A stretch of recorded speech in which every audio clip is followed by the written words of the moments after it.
cross-border roads.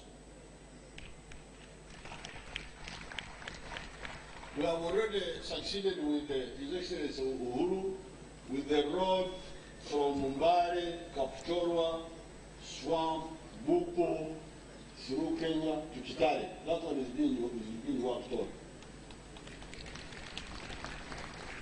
There we were assisted by the ADB, African Development Bank. We are also working on the road from Mbare, Magale, Bumbo, Wahaha, na kuingia Kenya.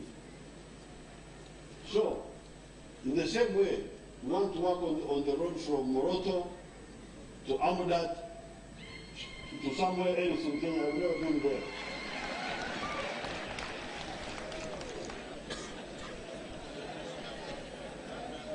Alafu, we can also work on the road through Nakiroro to some other place in Kenya.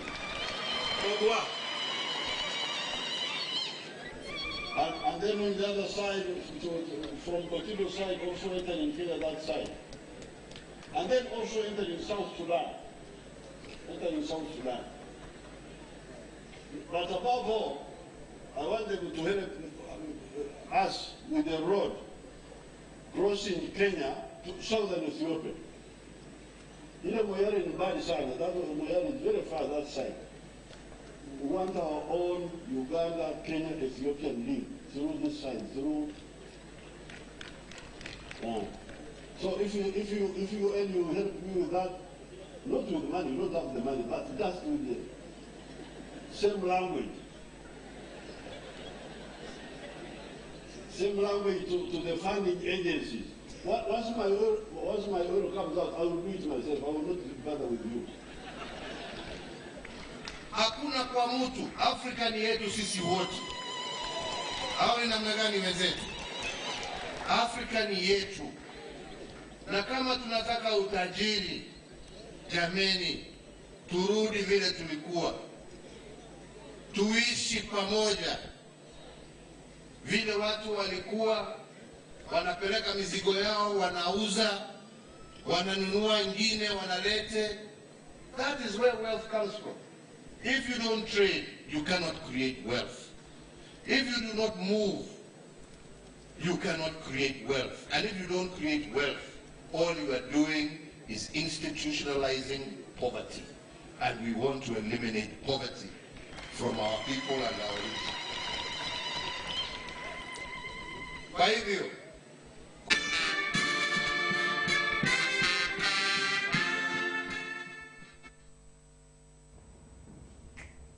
and then those bodies that came back from Kuwait, the remains of Mujuzi John Torres and their Kalaze Charles have been flown back from Kuwait 3 months after the allegedly drowned and died. According to their relatives, the two went to Kuwait in May with the hope of making a difference in life. Unfortunately, their dreams were cut short. Let's hear more in this report. A teary, somber mood as caskets bearing the remains of Mujuzi John Torres and Bekalazi Charles were received from Kuwait, where they died recently. By 11 a.m., family and relatives of the two young men who died in Kuwait in June had pitch camped at Entebbe International Airport to witness as government repatriates the remains of their beloved ones.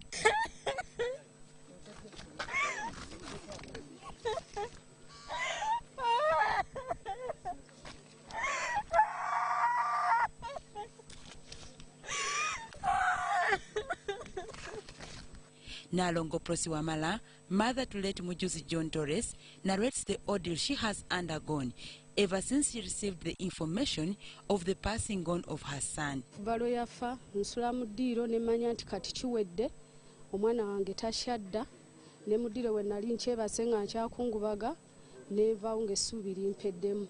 And since then, family and friends started the struggle of having the bodies returned. Salongo Wamala Stephen narrates the numerous attempts he made to spotlight company, the organization that allegedly connected his son and others to Kuwait, what turned out to be a death trap. Tulaba mwami Stephen Mukasa yatugana yemmwe olaba nze twazikiza ab'ekireka mmwe baani Stephen Mukasa nga bw'ayogera kati okuva onaga ne tumulinda situddangamu mulaba tukuba amasimu gaffe takyagakwata ne muvaako. While Mujuzi John Torres had gone as a driver, Bekalazi Charles was to do online deliveries, and according to the family, he had already started working. Bamugamba agenda ku delivaringa byakulya nga bwolaba bakefisi bwe bakola.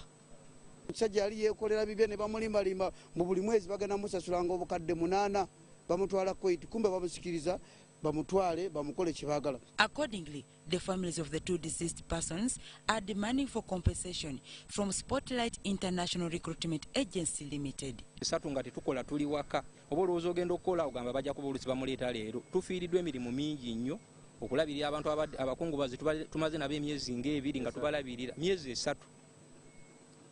Twagala era esobole okutukola ki kuba ffe twabawa muntu mulamu. Njikwasa Mukama ku lwange.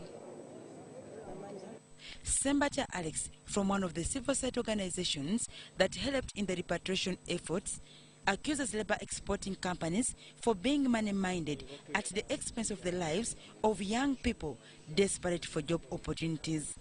So the condition outside there is not the condition that is put here. The image that is shown on the surface here in Uganda, it's not the same condition that these girls are working in when you go out there.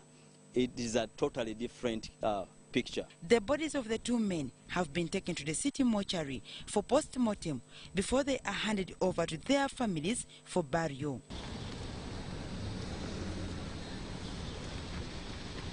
Meanwhile, police has arrested and detained 3 directors of Spotlight International Recruitment Agency Limited in connection to this matter. Charles Twine, the CID spokesperson, confirms the arrest, pledging nothing but thorough investigations. If we identify that these people were trafficked, then ultimately we shall have to charge them in accordance with the law.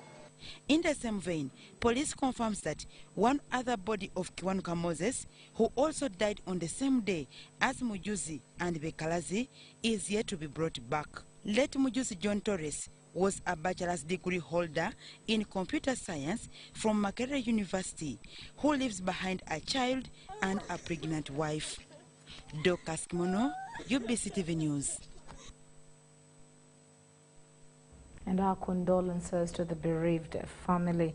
Now, government is to ring-fence compensation funds as an assurance to pay off claimants during implementation of infrastructure projects like roads, railway lines, oil pipelines, among others. This was one of the several recommendations at a government annual retreat that attracted ministers, permanent secretaries, heads of government agencies and local governments, and of course the second Deputy Prime Minister Alhaji Kirunda Kivei Jinja officiated the end of the 2-day meeting at the office of the President Conference Hall in Kampala. Liaise with the Speaker of Parliament to make sure that when we set our order paper, we put priority issues on top. Secondly, when people appear before the accountability committees, that interaction, I don't want to call it investigation, takes so much time to the extent that members of parliament may want even to go out to do further investigations. So investigations take quite a lot of time, and sometimes we do duplicate work. Work done in the Kosase committee, work done in the Park Central.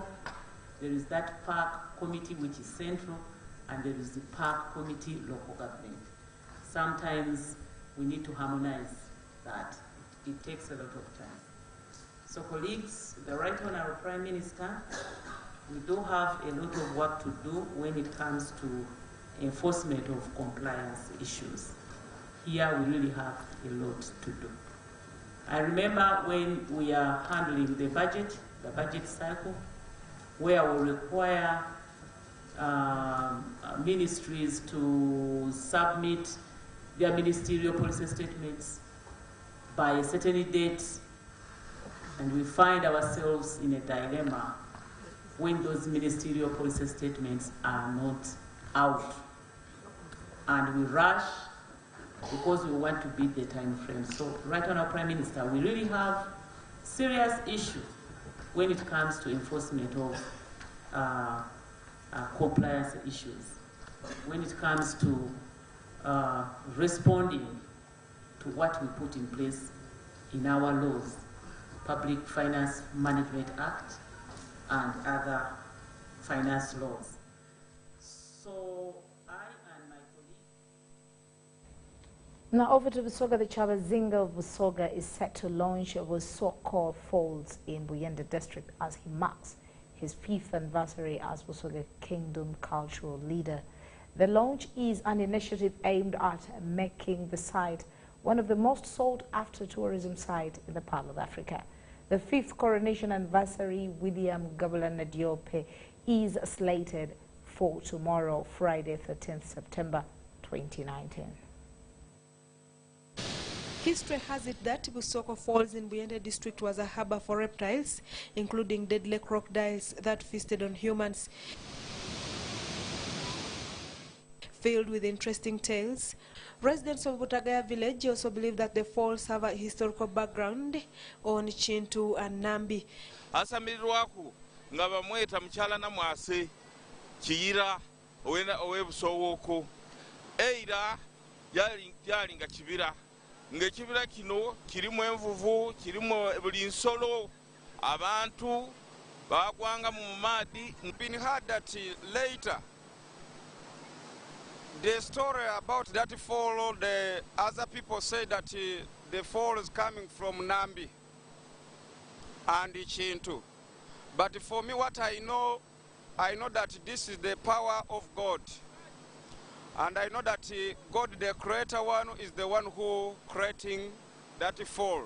It is, however, not just history that the falls is known for its capacity to fetch revenue for government, but also seen as an enhancement to development. This could be perhaps the reason why the Busoga Chabazinga Wilberforce Gabulana Diop IV is expected to visit the falls. What you see at the background is Busoko Falls, said to be loved most by the Kaikas. Chabazinga Wilberforce William Gabulana Diop IV is expected to open this place officially tomorrow as he celebrates his 5th anniversary as the Chabazinga of Busoga. Beautification of the place with cultural paintings is ongoing as part of the preparations for the 5th coronation anniversary. I've not been paid, but I'm doing it because I'm a citizen of the place and I'm a resident, just because we are decorating this place to create a beautiful scenery. Also known for kayaking and rafting, revelers are seen enjoying themselves in the waters. So I'm kayaking, and this is one of the bigger rapids on this section of the Nile. I did a pretty bad job of it. I nearly got in trouble, but rescued it. So still fun at the end. Its capacity to attract tourists, however, is hampered by accessibility challenges, to which area leaders want government to address. And we are appealing to government that actually the road leading to Busoko Falls is in a bad state. Even tomorrow, the 13th of September, the Chabazinga of Busoga is coming to open this tourist site officially. Susan Naonga reporting. Now, there are 4 districts in Uganda that each share 2 borderlines with our neighboring countries. These include in Koboko, we have South Sudan and DR Congo, and then Namaingo, Kenya and Tanzania. And then in Kisoro, we have Rwanda and DR Congo, and Kabonga, South Sudan and Kenya. Much as these districts have had cross-border trade benefits with these countries, they have also had to tolerate the consequences of cross-border conflicts that include hosting numerous refugees. Koboko in the northwestern Uganda is hosting close to 150,000 refugees from South Sudan and DR Congo who share social services with host communities.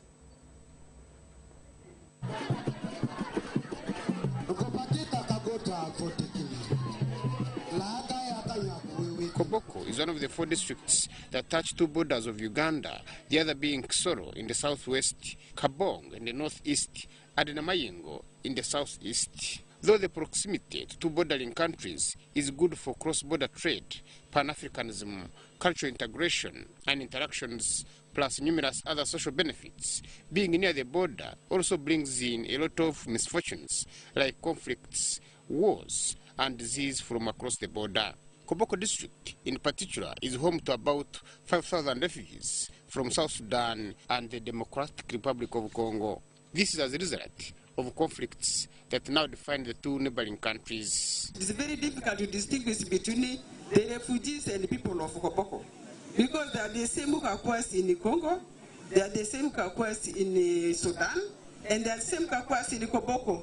So quite often, either they call us or Sudanese, or Ugandans, or Congolese. So our people are here, but because we are related to them in one or another, we have absorbed them. Though Koboko residents are friendly to these refugees, unfortunately, they have also had to share their limited resources with them, leading to scarcity and narrowing of space. When the refugees from Congo were brought here, they wanted to take them to Reno camp. We said, no, these are our brothers and sisters, let them settle here. He had to come strongly to support us, the members of parliament and the district leadership, that the refugees should remain here.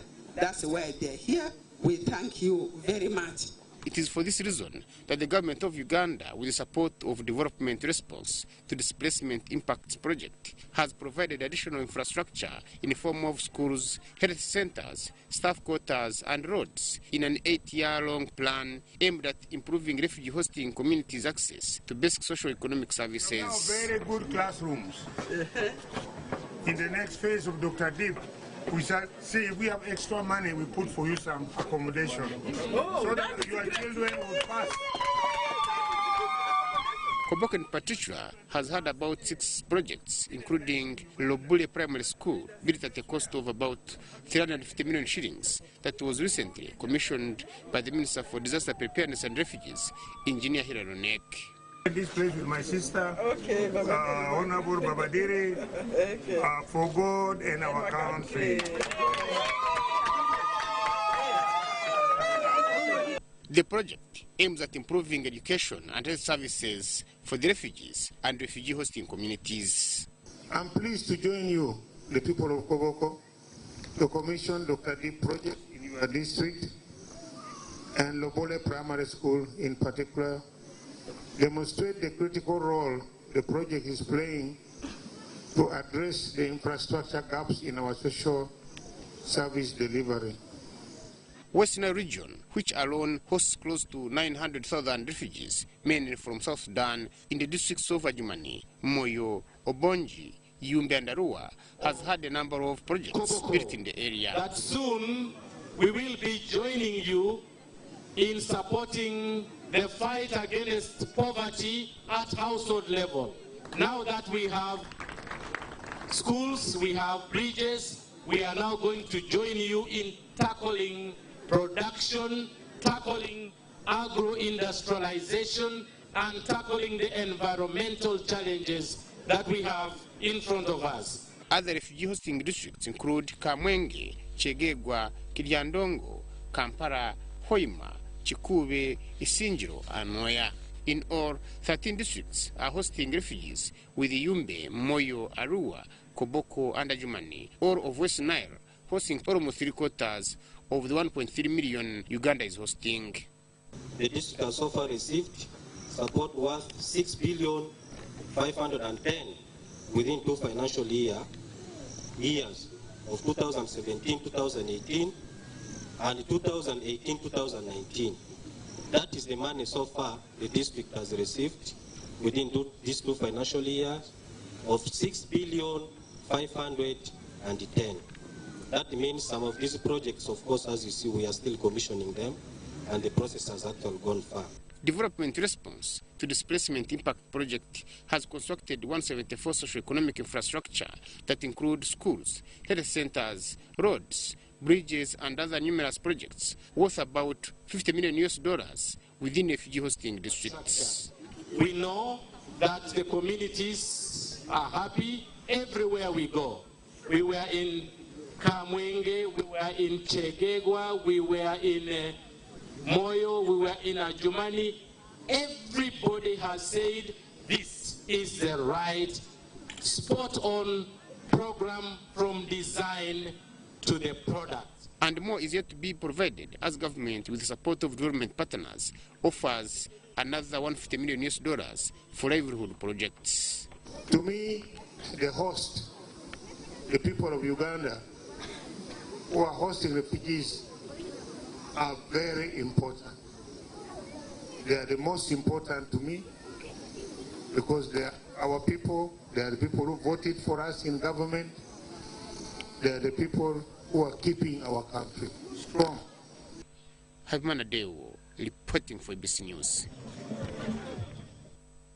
Thank you very much there, Manadeo. Turning into the health sector, persons living with HIV are demanding for immediate hearing of the petition for proper interpretation of HIV Criminal Law 2014. They are saying that the delay has rendered people with HIV being criminalized, and the recent is that of Sylvia Komuhanji, who was incarcerated for 9 months in prison grounds on intentional spread of HIV grounds. Sylvia Komuhanji was arrested and charged at Kitgum Magistrate Court with the offense of committing negligent act likely to spread a disease and sentenced to 2 years in jail. The case was all about that we pricked their baby with our blood. They took, actually when we were at police, they took us for test. And the medical report showed that me, I'm sick, my friend is not sick. So far she was quitted, me I was detained, but I'm positive. Komuhanji says the conviction was unfair. I suffered in prison for all that long period until I was convicted for nothing. After 9 months of the incident that left her in jail, Uganda Network on Law, Ethics and HIV appealed for her rescue. I was not even taking medicine because I was not sure I'm sick. Because me in life I had never tested positive. It was my first time to hear that I'm sick. So all those 9 months, me I did not swallow any medicine because I was not sure. Uganet, a non-government organization, wants the judiciary to consider the petition, which calls for the interpretation of the HIV criminal law. Call to the Constitutional Court is that in 2016 we filed a petition challenging the HIV Criminal Act, the HIV Prevention and AIDS Act 2014. Till now, nothing has been done about this.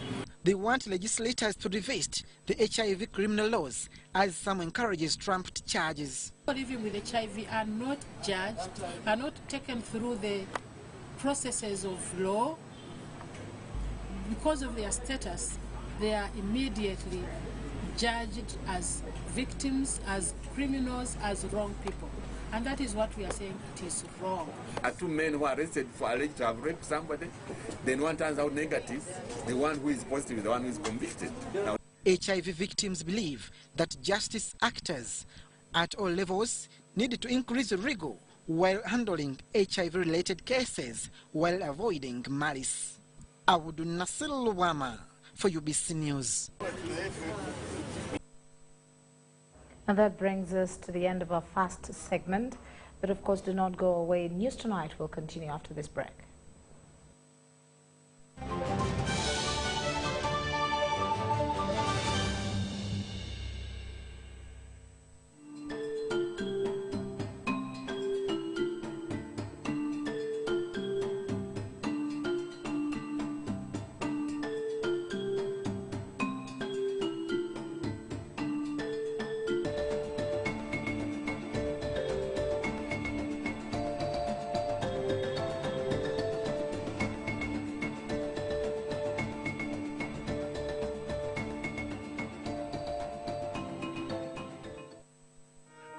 Every dream has a challenging journey. Ours began in 1998 with a mission to drive the development of a robust communications sector in Uganda. We created structures to champion the dream. We've evolved made discoveries, supported great minds, empowered Ugandans, and fostered a vibrant culture, enabling communication for all. Down the years, we've created memories and networks, uniting generations and building great partnerships. Together, we can go even further. UCC, celebrating 20 years of achievements. Have you completed Senior 4 or Senior 6 and you want to do a 2-year certificate or a diploma course? Makerere Institute for Social Development, an affiliate to Makerere Business School, offers programs in accounting and finance, business administration, procurement and supplies management, social work and social administration, information technology, counseling and guidance, human resource, project planning and management, journalism, secretarial studies, and many others. We are located on Sa Apollo Kegwa Road, next to Oilcom Petrol Station, with a UBTEP Center number. Ladies and gentlemen, welcome to the Pain Arena. Introducing on the right corner, Mr. Action, the reigning heavyweight champion in the ring against the Headache, the #1 contender. And the bell rings. Headache charges forward with a steady right and a left hook. Action dodges. He misses out with an inch. Wait a minute. Mr. Action launches back with a kick. The final blow. He is out.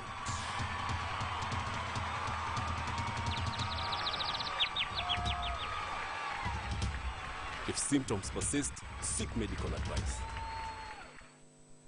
Does heartburn stop you from eating the things you love? Eating too fast, alcohol or spicy food can trigger acidity, heartburn, indigestion or flatulence. Your best bet is Better Cool.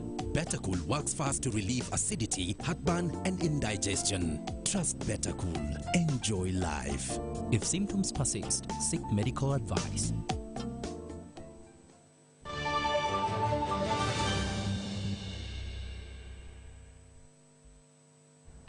Welcome to the Business Desk.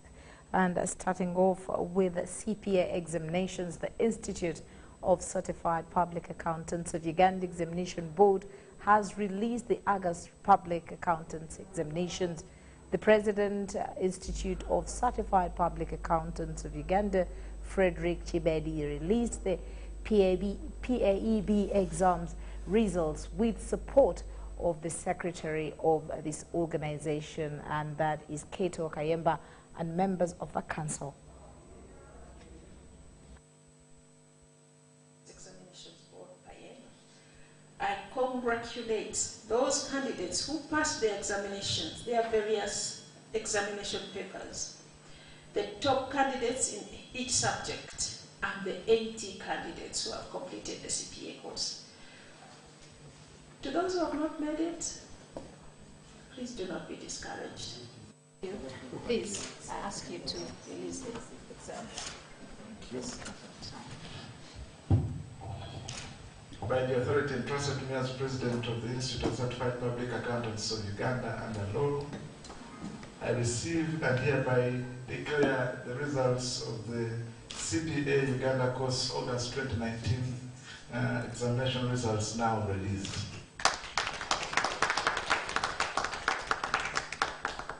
The board is not releasing the examination results for public sector accounting and reporting paper 14.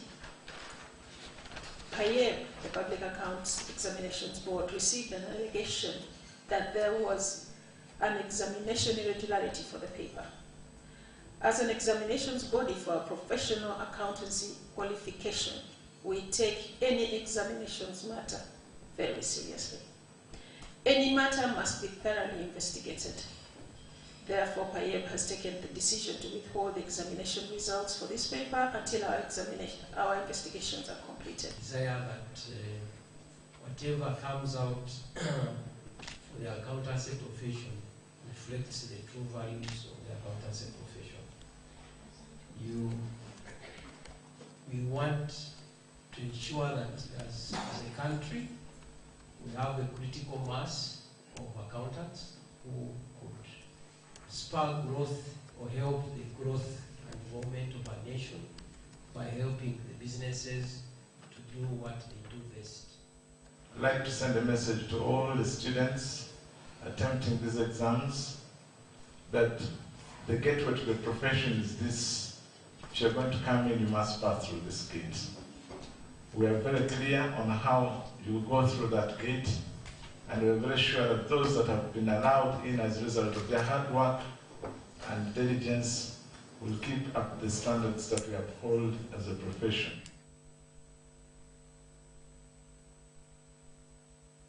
And in the oil and gas sector, the Civil Society Coalition on Oil and Gas has come to the defense of government on the issues of tax waiver to the international oil and gas companies.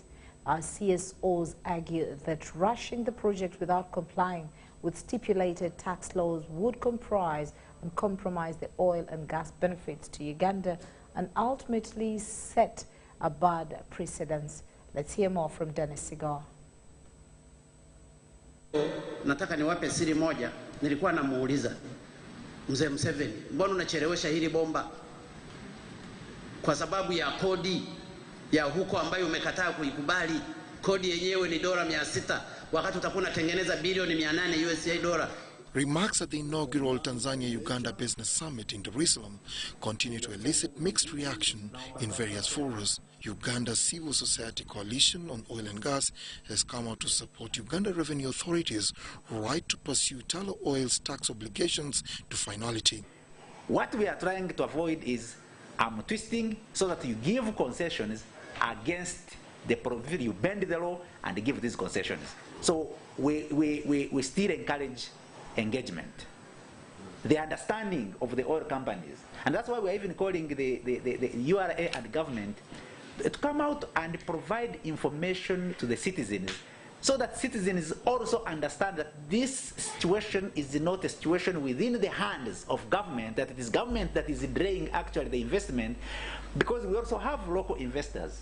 The increasing pressure on Uganda government to waive the 617 billion shillings capital gains tax in the interest of expediting the oil and gas production is in the limelight. Our tax laws beyond just the petroleum industry, there are laws on how tax waivers are given. And I do not think that if the companies want a tax waiver on this matter, I do not think that they are going about it the right way. So already, my stand is that, and our stand is that companies must pay this tax. And then they can negotiate tax waivers in different forums on different issues. The attempt by the international oil companies to undermine Uganda's tax laws and limit tax obligation is strongly opposed by the Civil Society Coalition on Oil and Gas. So going forward, we think it is not very, very necessary for us to rush through the project when actually we are not going to benefit. I don't think that the pressure is one-sided. They also share the pressure. They have invested for more than 10 years, and they want to see a return on their investment. So I think we need to be steadfast. The dispute on capital gains tax, which has stretched for more than 2 years, notwithstanding repeated attempts to break the impasse, is not the first dispute over tax in the country's extractive sector. Tullow and Heritage have similarly previously embroiled in disputes with Uganda Revenue Authority over tax. Dennis Sigoa for UBC Business. Thank you very much, Dennis Sigoa. Now, before we wind up the business segment, a selected number of top-performing Uganda primary education pupils will benefit from a secondary school scholarship. Of course, it's a campaign. Now, through the Sanlam Better Life campaign, the pupils will be supported to attend the school of their choice. The initiative is as part of the Sanlam at 10 years celebrations in Uganda, as we hear more.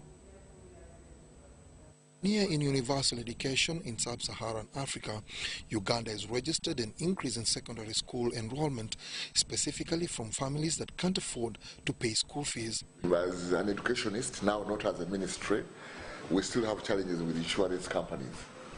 I want to thank you that you have come out openly to even give back to our parents, give back to our children, and our children is our future, and our future is in our children. So the moment you can give back, to me that is an entry point. As it marks 10 years in Uganda, Sanlam Life has launched a scholarship program. The Sanlam Better Life campaign aims at giving the students a means to attend secondary school and give financial relief to their parents. What we are trying to do right now is not necessarily to take up parental responsibility in terms of that, but we are trying to reward excellence in terms of the performance. You understand that? It is about excellence. This is what is going to motivate even children of parents, especially those that are not able to be able to work hard, because if you work very, very hard, definitely some relief in terms of this will be able to be taken over. However, to qualify for the scholarships, rules and guidelines apply, says John Lintari, the Chief Executive Officer, Sanlam Life Insurance Company, Uganda. In applicants, the best one has 8. We are not going to sponsor them because of that. No, we are not going to pick the best out of the applicant.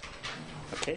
And the sponsorship is for UPE. UPE, we've started with the UPE for now. We will always be able to review the criteria as we go forward. Because it's a start, then it will be able to inform on the spendings based on this year. The Education Ministry lauded the program and urged other corporate entities to embrace such developmental initiatives to give pupils in less privileged families educational opportunities. Dennis Igoa for UBC News. Now, the former Tororo industrial chemicals and fertilizer workers are crying out to government for their benefits worth 22 billion Ugandan shillings.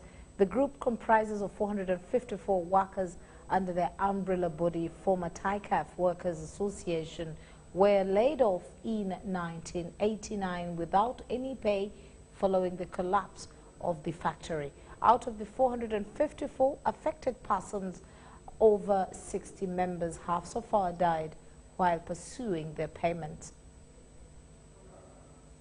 Did not give us any chance of asking who should we ask about the money, about the layoff. The management changed after the white administration. African managers were brought in, but their know-how was very limited in the sense that they failed to get a go to renovate the factory. Since the closure of the factory in 1976, 78, 89, no government information has reached us. 70 people who have died. I have a record. The government brought in people and sold off the machineries, including the land. We thought after the government selling, they would consider about the employees to pay them off because they got the money. Instead, the government didn't pay us. And we are really in a bad situation because most of the people are above 80 years. As a widow, I'm very, very sorry. I lost my husband because of this movement of looking for how the TICAF, the money will be found. I'm now very sorry. I have many children, many grants. I don't have any way of keeping them, school fees, feeding, and healthy. So I'm requesting the government to pay TICAF workers so that we can get votes. Because when we go to visit them or where there is a burial, that's what they are talking of. TICAF, they have got nothing. These people, they have taken their money for nothing. Into this matter. These people are voters. They are 454. These are people who worked in TICAF. They have families. And I believe their sons and daughters are also voters. All we ask our President, Yoweri Kaguta Museveni, to have that kind of merciful heart and a heart of compassion. Most of these old men you see here are even elder than the president himself. Most of them are elder than him.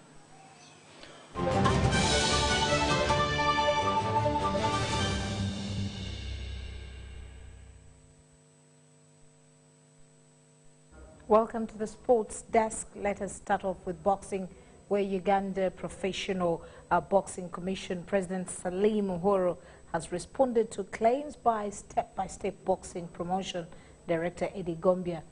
During a news conference, Gombia declared temporary leave from boxing activities, citing rot in UPBC, a thing Uhuru vehemently denies. Boxing Promotions Director Eddie Gombia has decided to take temporary leave of his duties.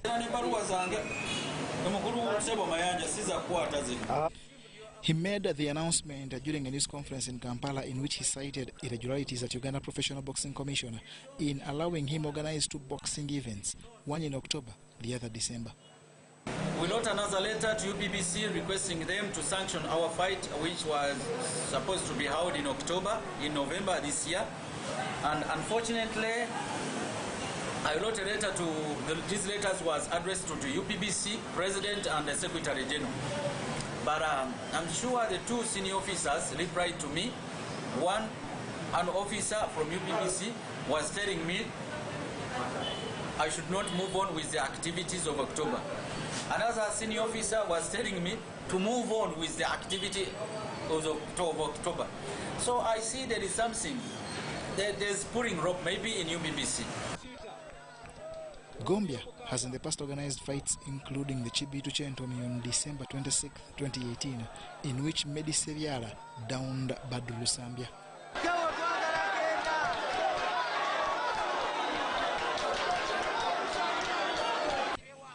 He, however, looked on helplessly mid this year when his Abaska Somali versus Moses Gola matchup was hijacked by a high-ranking UPBC official, who even disguised one of them as Kenyan in the fight hosted in Arua.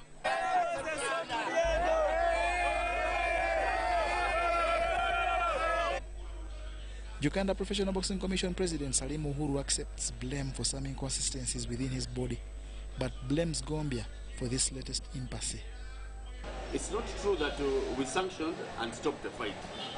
He came to me requesting for sanction. I told him it's okay, we shall sanction your fight. Give us the fight, the fight card or the matchmaking, of which that's where the problem is. He did not write or did not reply the opponents who are going to fight. So you cannot sanction a fight whereby you don't know who the opponent is. So that is where the challenge is. Otherwise, there's nothing more than that. Uhuru has promised to clean his house in order to ensure professional boxing thrives like Waziazi Go, when actors like Kasimo woman Justin Juko did Uganda proud. John Barnes, Sendano, reporting.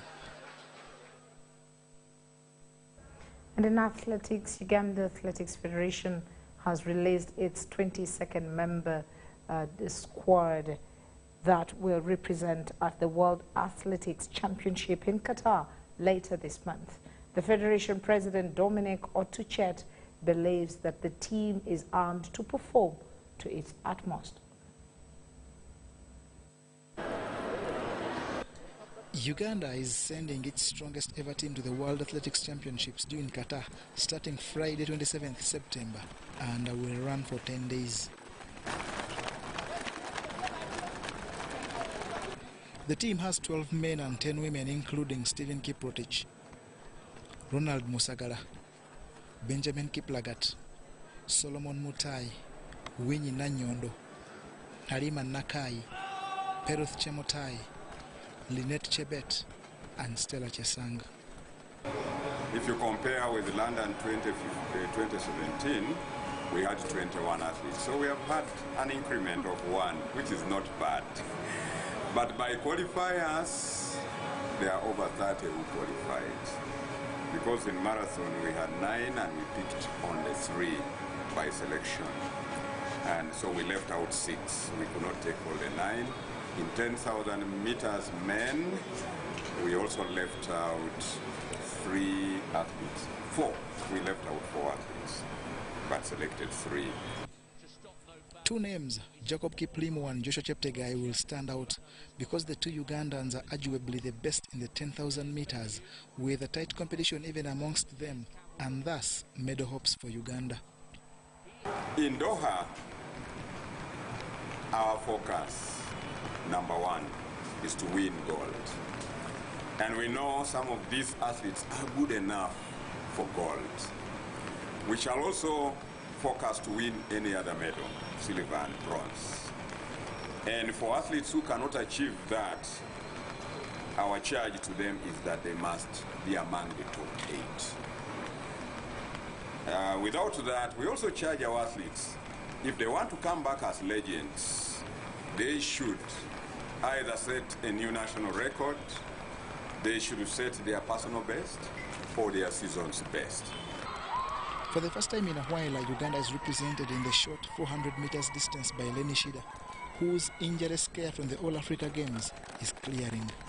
Shida Lenny had sustained some injury, but I did talk to her on Monday, and she told me she was feeling much better.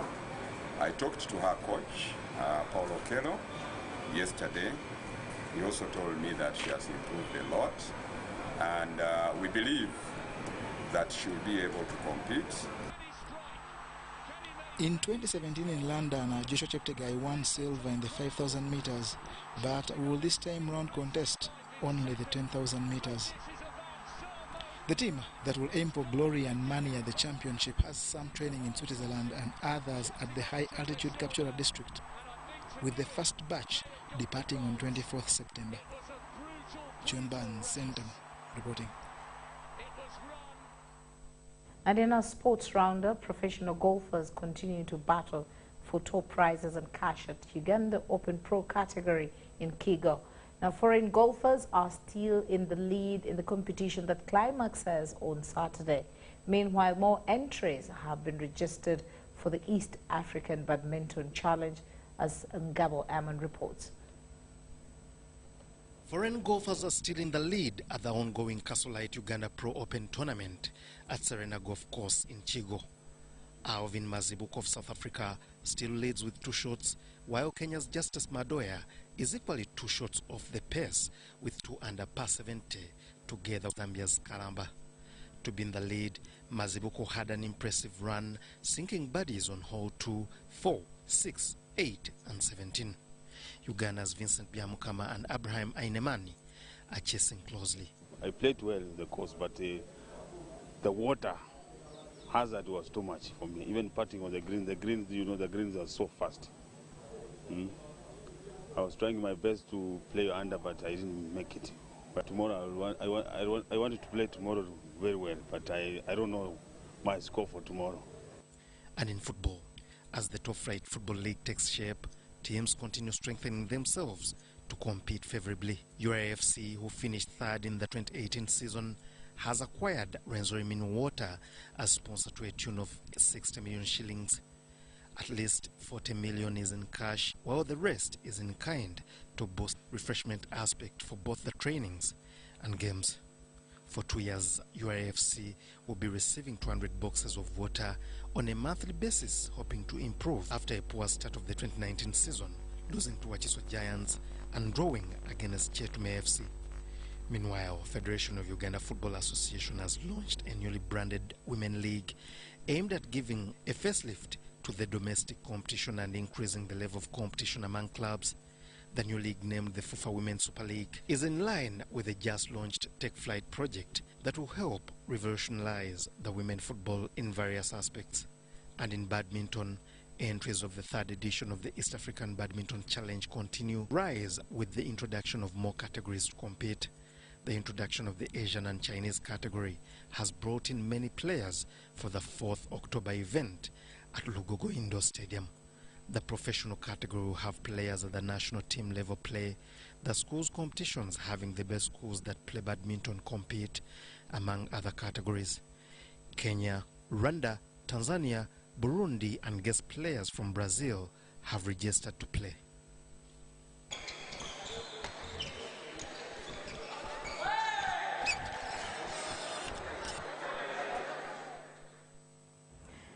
And of course, that does bring us to the very end of News Tonight. But before we sign out, let us have Kenyana Molen give us what's happening with the weather forecast. Hello again. I want to welcome you to the Weather Center. My name is Molin Kenyana, and I will be taking you through tonight's weather report. Well, we still have a continuation in wet weather activities across most areas within the country, and by 9 o'clock this morning, we had Entebbe reporting a total of 36.8 millimeters. We also had a total of 21.2 across Kampala. Now, looking at our satellite analysis, we've seen that the rain belt is still farther away from our country, but that doesn't stop us from having some rains. We're still expecting thunder showers across most areas within the country. And to be precise, let's take a look at tomorrow's weather forecast. In the morning, we'll start off with some light showers. Those will be across the islands of Lake Victoria, as well as the northwestern part of the country. And elsewhere, we'll wake up to beautiful intervals of sunny and cloudy conditions. Now, later on in the afternoon is when we have more chances for light showers. We will see thunderstorms across parts of the northern sector. Those will extend all the way up to the eastern part of the country, as well as the Lake Victoria Basin. We shall also be seeing some light rains across western Uganda, and elsewhere we shall maintain intervals of sunny and cloudy conditions. Now we move over to our daytime highs. We're likely to have a maximum of 27 across Kampala. We'll have temperatures going up to 30, a very warm day across Kasese, and we're forecasting a daytime high of 25 across Kabale. Elsewhere in the country, temperatures will be in upper 20s. Now move further to some of the world cities where we're forecasting sunny intervals across Nairobi at a daytime high of 26.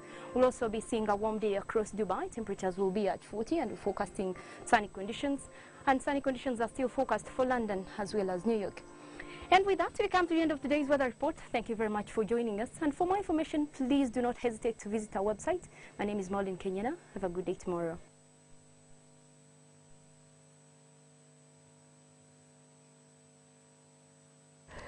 Well, that does bring us to the very end of News Tonight. And then before we sign out, let's have the trick up in our headlines.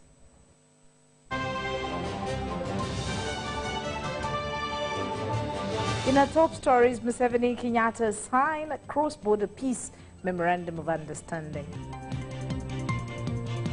UNEB exams start this October. Bodies of 2 men who died in Kuwait returned. And then visiting golfers dominate Kasalite, Uganda.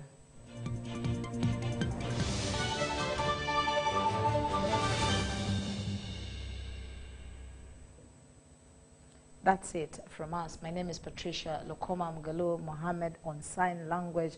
And then we also have Margaret Kabagwere there on camera doing a great job. From us and the entire news team, thank you so much for choosing us. For now, we say it's a good night, but UBC TV continues.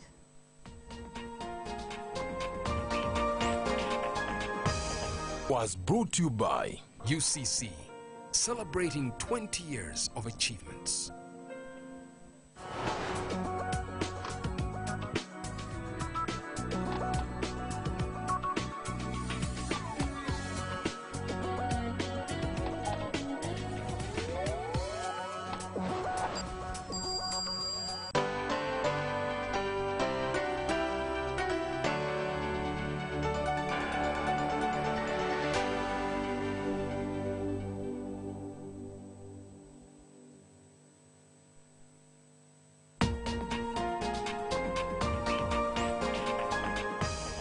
Unlocking marital bliss.